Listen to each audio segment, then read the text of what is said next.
Hello and welcome back to another Hogwarts Legacy video. I hope everyone had a happy and safe holiday season. My dad and I had a wonderful Christmas and we hope you guys had the same. Now in this video I'm going to talk about the combat of Hogwarts Legacy, especially what we've seen in the second gameplay showcase. After the event, there was confusion and misinterpretation of what was seen, with this misinformation and misunderstanding of what was happening during the gameplay showcase. Now, thankfully, the developers over at Hogwarts Legacy, especially the community manager, wanted to clear some of this up, and so that's what I'm going to cover for you guys today.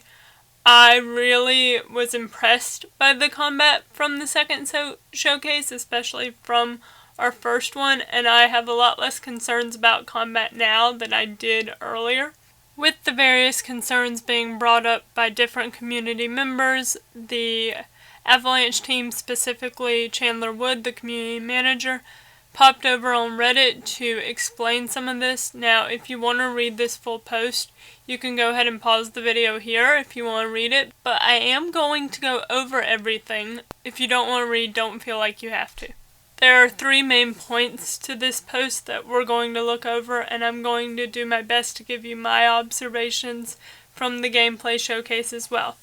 The first comment was in response to individuals feeling that combat was too difficult or too easy. As we know, every gamer is going to play at a different level and want a different combat difficulty. The combat for the showcase was set at a normal level. It would be very common if there were 4 or 5 levels of difficulty, ranging from story to ultimate. That's going to be 100% up to each individual player to decide what they want to do for themselves while playing the game.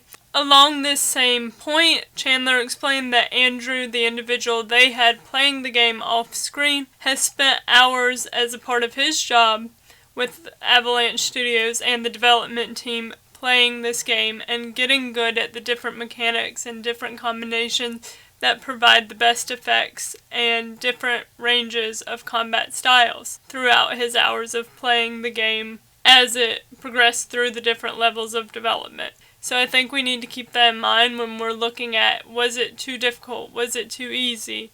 Our next point actually deals with the apparent lulls in combat or gaps in attacks from the different NPCs as the battle progressed. Crowd control is a part of many spells in Hogwarts Legacy, including all 3 unforgivable curses. And they range from splitting the attacker's focus from 1 to multiple targets.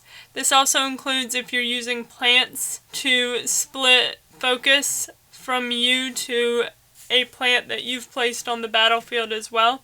Crucio and Avada Kedavra both have crowd controlling effects as well. They sort of stun the person that's affected by it, or in Avada Kedavra's case, it kind of shocks the other people on the battlefield for a moment as they witness what has happened. I think it's really important that we're aware of this when evaluating the combat that we see, because like Chandler mentioned, Andrew has gotten very good at the game, and so he's gotten quite good at using the different mechanics in tandem together to create different effects that make combat easier or more effective. The last point we want to discuss is probably the most important. The availability of the 3 unforgivable curses in this battle arena is not how available they're going to be in the game. Now what I mean by that is that it's explained to us that they're not going to be easy to get, that they're not going to be something that you get early into your gameplay, that you're going to have to work for them, they're going to be earned, and they're also entirely optional. They're not forced upon you, it's gameplay decisions that are going to be made, such as the case of Sebastian Sallow's companion quest, where it was revealed that the player has the opportunity to learn Crucio. There's going to be narrative weight in those decisions, so it's not going to be just as easy as deciding to use the curses whenever and wherever you want to. There's going to be limits, and there's going to be a price to pay to use them, whether in the story or in combat as well. With all that information, I hope you have a better understanding of what we should expect from combat in Hogwarts Legacy. Remember, make your expectations reasonable or you're going to set yourself up for disappointment when the game comes out, and I know that's not what any of y'all want. Thank you so much for sticking with me for another year. I hope to bring even more content to you guys next year than I did this year. I pray and wish you guys a great 2023, and I will see you guys in the new year as we are down to less than 2 months before Hogwarts Legacy releases.